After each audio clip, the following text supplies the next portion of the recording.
Black, black.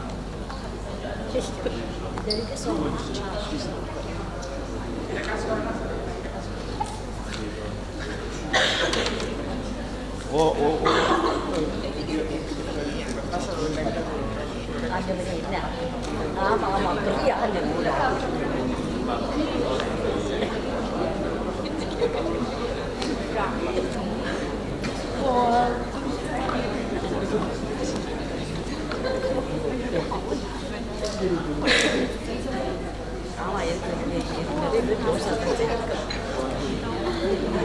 Madam, Lord Madam. Yes. That's right. This is your responsibility. IT is Pawara. IT is Pawara. Later we'll take the class.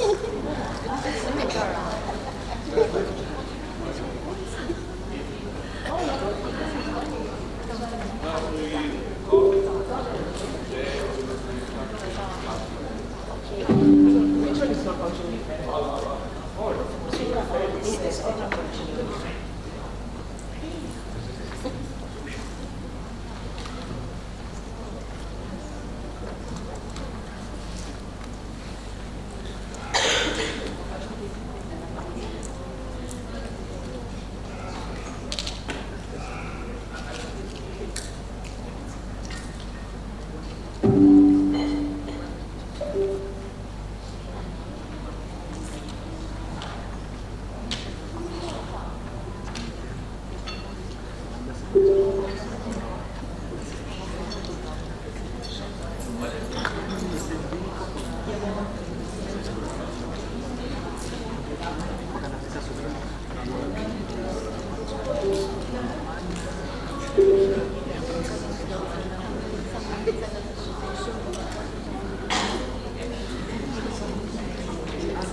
Wala si scan tadi na.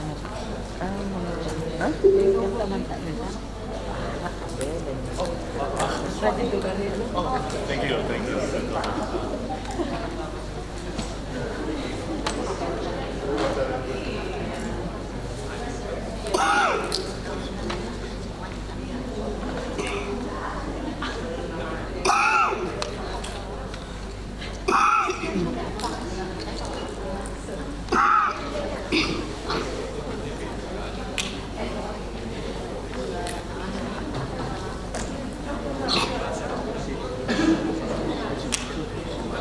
Ladies and gentlemen, welcome back.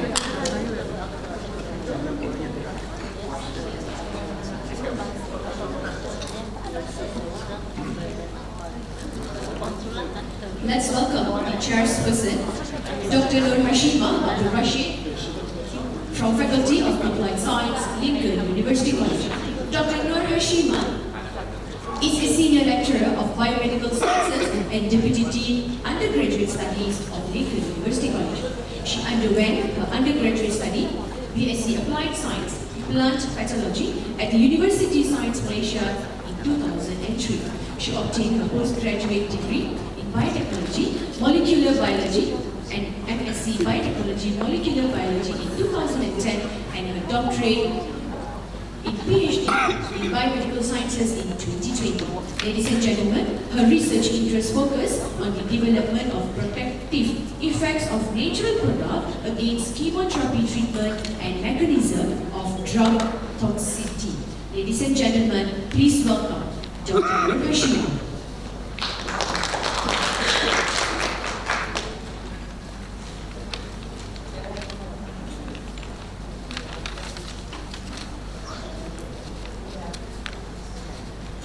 The next chairperson, Dr. Elena Binti Abdullah, lecturer, Department of Biotechnology, Faculty of Applied Science, Lincoln University College.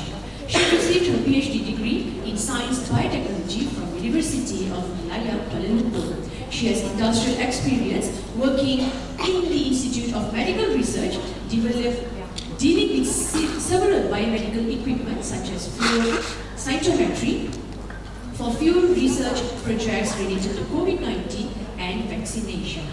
Ladies and gentlemen, she is also involved in supervising PhD students overseas, as well as guiding them in research work.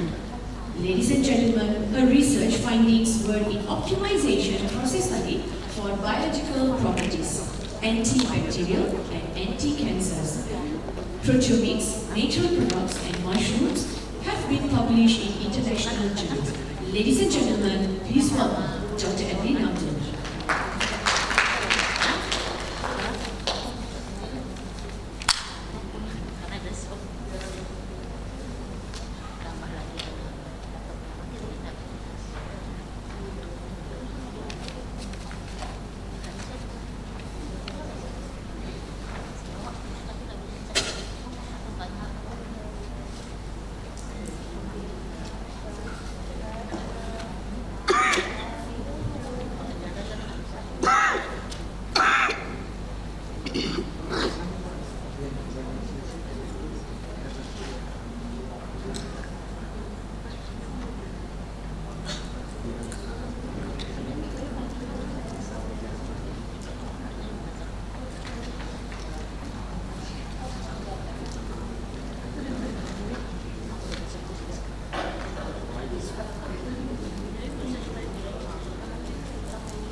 Okay, now I would like to introduce our first invited speaker for this class.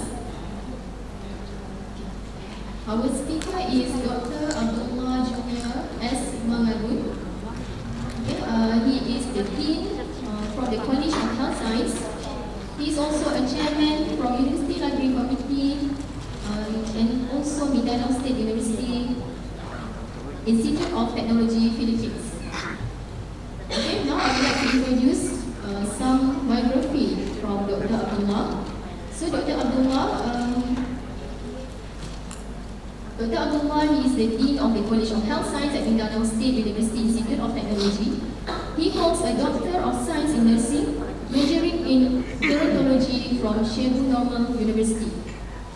Okay, with 17 years of teaching experience, he specialized in nursing gerontology, therapeutic nursing, and research. A former staff nurse and nurse supervisor at Amai Pak Pak Medical Center, he is a strong advocate for elderly care, particularly aging, chronic health management, and psychosocial adaptation. Dr. Mangarun superintended the first community-based senior citizens daycare center in Ligan City, focusing on holistic care and wellness. His research on elderly care has been presented internationally and published in leading journals. So now please welcome Dr. Abdullah on the stage.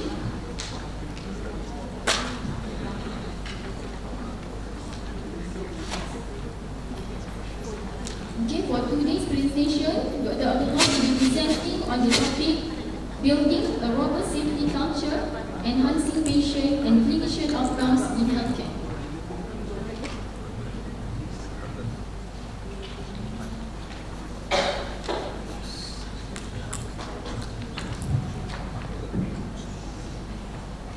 Good evening, everyone. Mabuhay ICHAS 2024. So it's an honor for me to be invited as one of the keynote speaker. Standing in front of you, I bring with you the pride of our university, Mindanao State University, Iligan Institute of Technology. We have been at ICHAS and USIIT has been a partner for several years already. So being invited to take part of the 7th ICHAS is truly an honor for all of us. Am I audible? Can you understand the words I'm saying? Okay, thank you very much for confirmation. So, good morning everyone.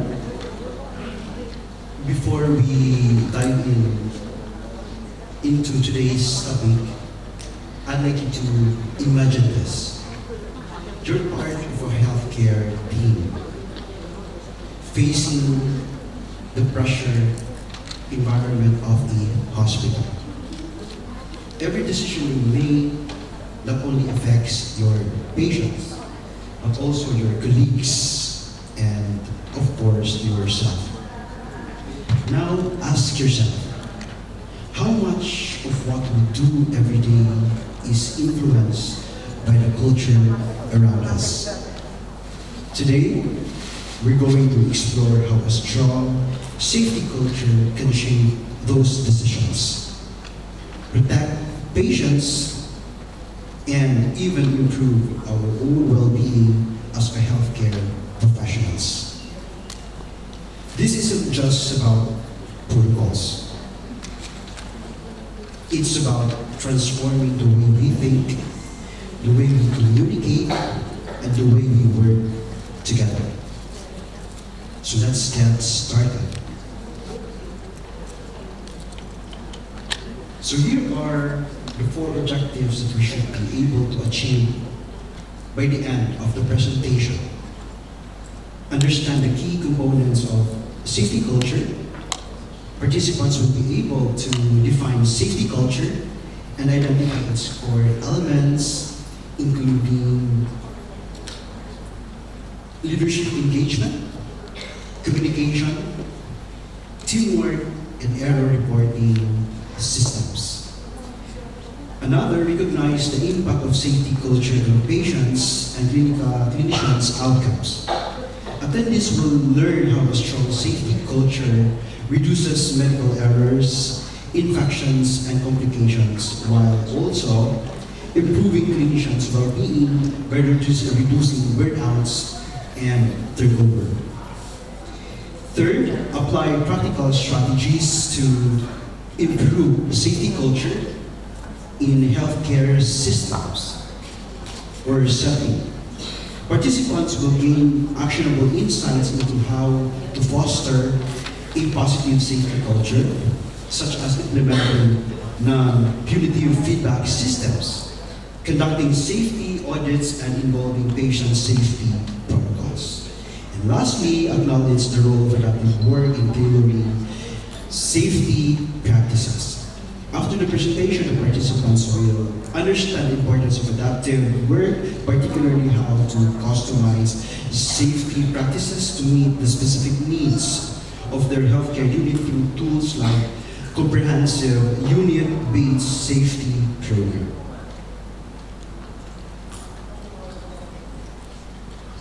Once again, good day everyone. Assalamualaikum warahmatullahi wabarakatuh. Today we will discuss the critical aspects of healthcare that influences both the patient outcomes and staff well-being safety culture. Safety culture refers to perceived priority of safety relative to other goals in healthcare environment. It encompasses the behaviors, attitudes and practices that define how safety is approached at both individual and organizational levels. In healthcare, safety culture is about understanding what is right and what is wrong, what actions are rewarded and what actions are to be discouraged. It helps guide our daily behavior and decision making, shaping not only how we act, but also how we approach the care of our patients. Ultimately, a strong safety culture has far-reaching effects. It improves patient outcomes, reduces errors, and ensures that both patients and healthcare provide work in a safe environment.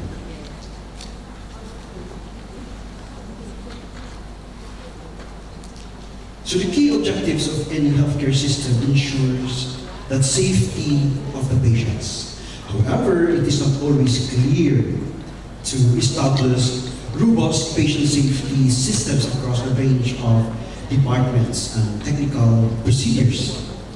The World Health Organization recommended that before engaging in interventions designed to achieve a cultural change in an organization, it is important to assess the current state of the safety culture of the organization. The presence of safety culture is about potentially critical determinant of success of other activities to improve patient safety. So this only emphasizes that addressing safety within the organization must be prioritized. Now let's explore the 6 key components of a safety culture. The first component is communication. We know how communication is very, very important. Communication patterns and languages. Effective communication is vital for promoting safety, especially during patient handoffs, transitions, and critical procedures. Second is feedback mechanisms, incentives, and corrective actions. These elements help promote a non-punitive environment where staff are encouraged to report mistakes or near misses without fear of punishment, or errors can be corrected. Third, we have leadership actions and expectations. Leadership plays a significant role in establishing a culture of safety by setting the tone, priorities, and actions for the organizations. The fourth component is teamwork processes. When teams work well together, particularly in managing patient handoffs and transition, safety is greatly improved. Fifth, resource allocation practices ensures that there are enough staff, materials, and support to maintain a safe environment for everyone. And finally, error detection and correction systems help identify issues and provide a framework for improvement. Reporting errors and correcting them is an integral part of creating a safe environment. Next, let's look at the Comprehensive Unit-Based Safety Program, or CUSP, which includes 2 key types of work. We have technical work and adaptive work. CUSP is a method that can help clinical teams make care safer by combining improved work, clinical best practices, and the science of safety. The technical work focuses on specific actions and interventions that improve safety. It tells us what to do in a specific situation to prevent harm and errors. On the other hand, adaptive work requires us to adjust to the unique conditions of our hospital or our unit. This is where we make the program fit our particular setting, because every unit has its own set of challenges and needs. The hospital survey on patient safety culture is a reliable and valid survey designed to assess clinician and staff participation of the culture of safety within their unit and overall hospital. It is a survey tool that helps identify where improvements are needed. For example, if the survey shows that the communication during handoffs is weak, so you can focus your efforts on improving the process. Now let's discuss the impact of safety culture on patients' outcome. So hospitals that have a strong safety culture experience lower rates of infections, sepsis, post-operative complications, and other medical errors. By fostering a culture that prioritizes safety, hospitals see a reduction in incidents like respiratory failure and accidental punctures. In these hospitals, errors reporting is more frequent and thorough, leading to continuous improvement and fewer repeated mistakes. This shows us that when safety culture is prioritized, both patients and clinicians benefit. So safety culture also has a profound effects on clinicians. Hospitals with a weak safety culture tend to experience higher burnout rates, and increased staff turnover. Clinicians in these settings often feel overworked, unsupported, and stressed, which can directly affect their performance and well-being.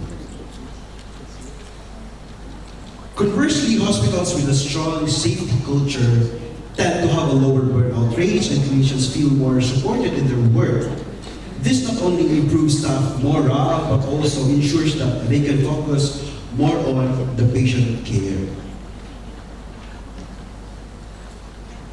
Safety culture is not something that stays the same. No, it's changing. No? It is dynamic and can be influenced and improved over time.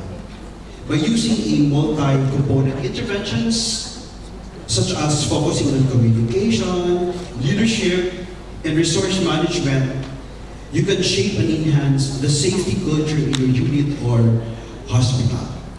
So this flexibility means that if your safety culture is weak in one area, like communication during handoffs, you can intervene and improve it. The best results come from addressing multiple factors simultaneously.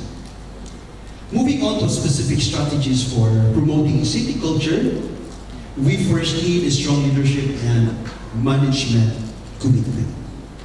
Patient safety should be treated as a strategic priority in hospital policies and health programs.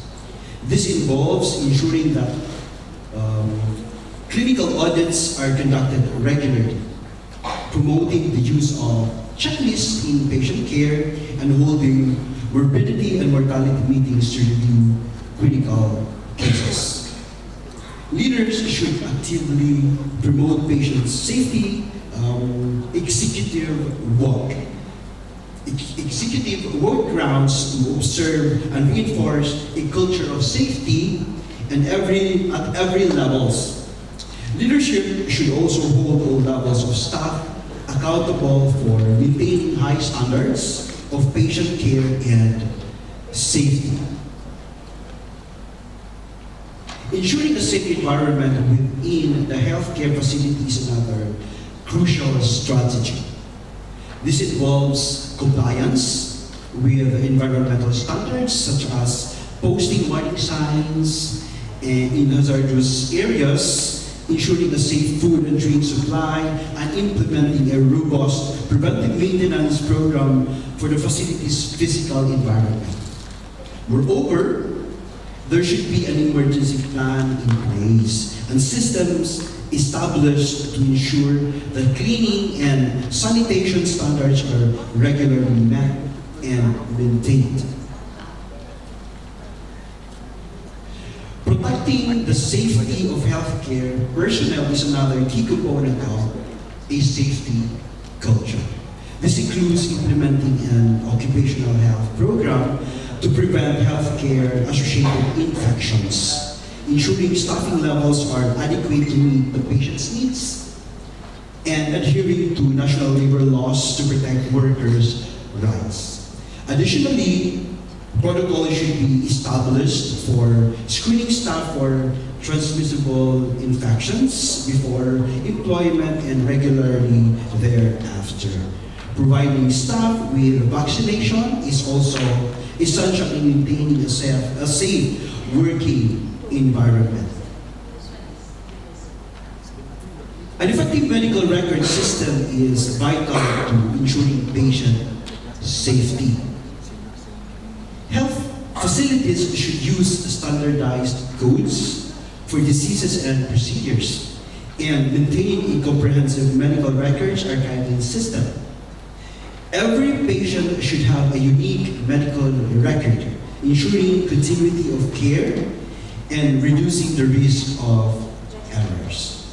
Moreover, as we move towards more digital systems, the development of information technology infrastructure can significantly reduce errors in patient care by automating tasks and improving record accuracy. Finally, let's talk about patient-centered care.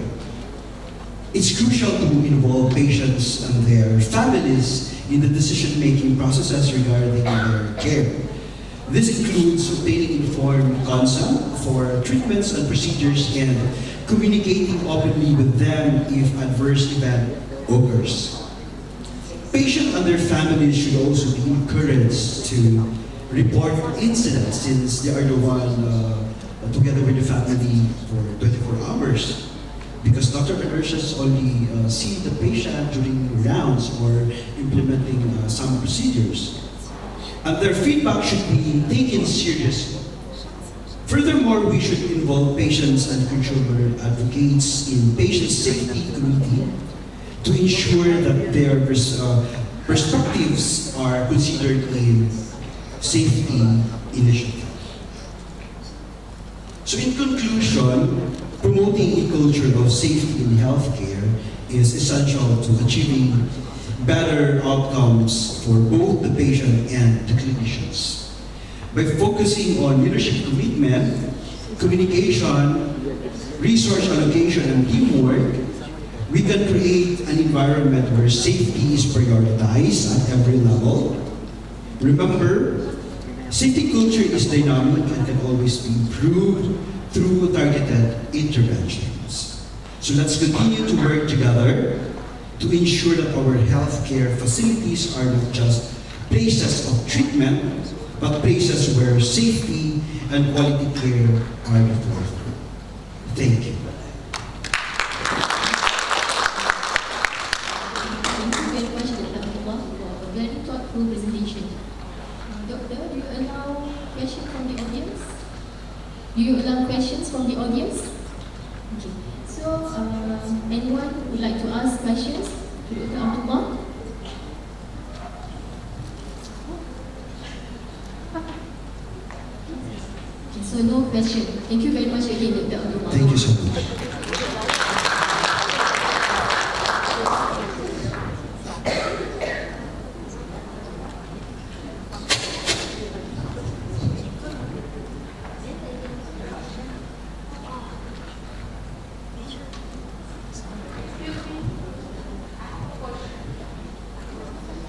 Okay.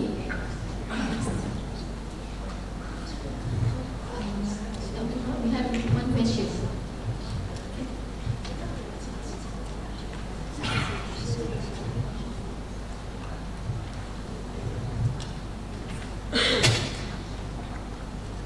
Please, you can go to the side to ask question.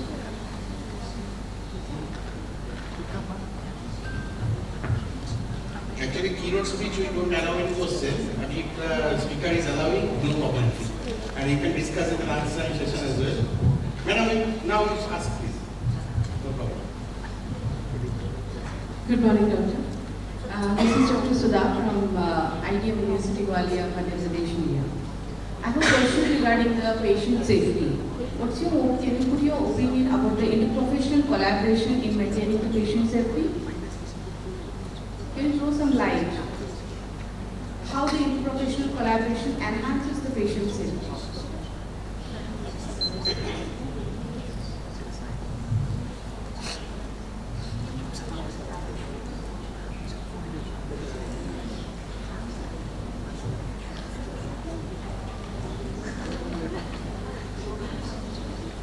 So the question of Mali is how can we improve professional collaborations through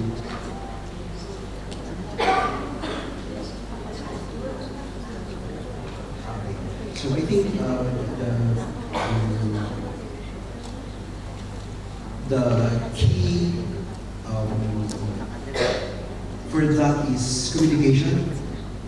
No, since in the healthcare system, we have different professions, especially, for example, in the hospital, we have different professionals in the hospital. So, collaboration and is very, very important, especially pertaining to the safety of the patient. So, open communication is very, very vital, and leadership management. There should be an existing protocol because. Every institution, we have our own protocol. So maybe we can start from having the standard protocol from the example in the hospital on how collaboration from other professionals can be done. So I think communication is very, very vital. So anyway, the direction, anyway, the main point of patient safety is how can we improve our patient? No? But before thinking about the patient, we also need to improve ourselves. No? Same thing with Dr. Amila said earlier. Before thinking about the patient safety, we need to be patient. So I think the key point there is communication, like sharing of ideas on how to improve our patient, because we have different specialists, especially in the hospital. So maybe sharing of information regarding the patient, how can we improve the patient is very, very vital in how can we improve our patients. Like the doctor, the nurses, dietitians, and the religious group may share the ideas on how can we improve our patients. So the bottom line is communication.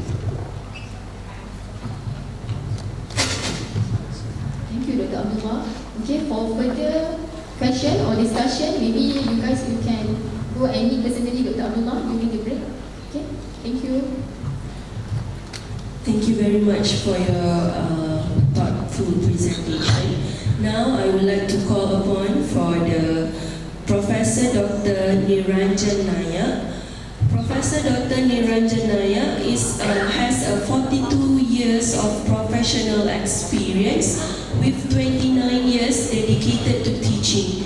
Professor Dr. Niranjan Nayak has held several prestigious positions, including Professor of Microbiology at Manipal College of Medical Science. He is also the head of the Department of Microbiology at the Santosh Medical College and University, India. He has received multiple accolades, including the bronze medal for the second best research work and the silver medal for the securing the highest rank, the highest mark in his medical doctor examination. So now, today, Professor Dr. Niranjan Nayak will present. The title of his presentation is very interesting. It's about the biofilm-related Candida albicans infections, a challenging clinical situation. Now, I would like to invite you to present. Thank you, Madam Chairperson, for the compliments, and good morning to all of you.